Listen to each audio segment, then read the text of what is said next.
Ku nkomerero ya ssabbiiti ewedde akulira ekibiina ki National Unity Platform Robert Kyagulanyi Ssentamu yafulumizza akatambi ng'ategeeza eggwanga nga bwe yabadde afulumya eggwanga kyokka ng'agenze ku mirimu gy'ekibiina emitongole. Ngenze bweru w'eggwanga okwatagana ne bannaffe ab'enjawulo n'ebitongole eby'enjawulo okola emirimu egy'enjawulo naye ng'emirimu egyo gyonna gikwatagana na struggle yaffe y'okunuulira eggwanga lyaffe Uganda. Nga taliiwo, Kyagulanyi yalonze omumyuka we ow'obukiikakkono Dr. Lena Zedriga okugira ng'amukuumira entebe emirimu gy'atandise olweggulo lwa leero. Deputy President waffe wa Northern Uganda Dr. Lena Zedriga yagenda okubeera acting president w'ekibiina kyaffe kya National Unity Platform. Ono tumusanze mu ofiisi ye empya eyamukwasiddwa ng'akakkalabya emirimu gy'ekibiina.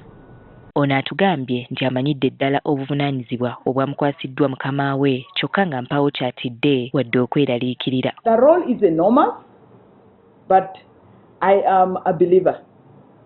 I trust in the Lord.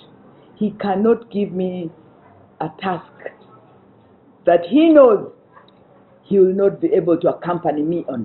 And in that trust, and with Mother Mary, and with all the Ugandans, including you people, I am very convinced when we have the faith and when we pray, we are definitely going to get out of this fire. Obutaawukanako na mukama we Zedriga atugambye nti wakutambulira ku miramwa n'ennono z'ekibiina wadde ng'ekibiina kirabika nga kiyita mu kusoomooza. It is not about me.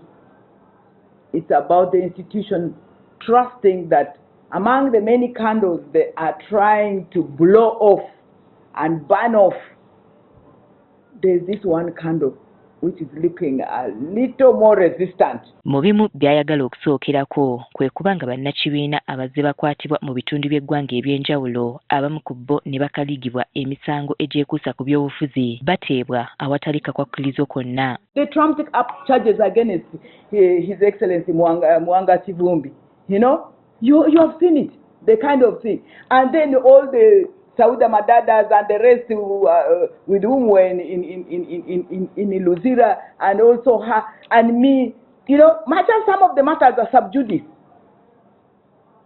I am stating that it is not normal and it should not continue. Okukakasa nga yazze yeetegese atugambye nti alina enteekateeka gy'azze nayo nga kwagenda okutambulira nga kakkalabya emirimu gye nga President wa NUP ow'akaseera. We are going to re-examine, we are going to reflect, we are going to serious retreat and recharging and re-energizing. And it will be at institutional level, not only for me.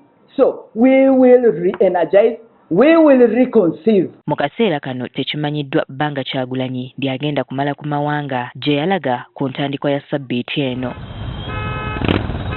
Winnie Tessa Nakayinja, agafeeyo ku Spark TV.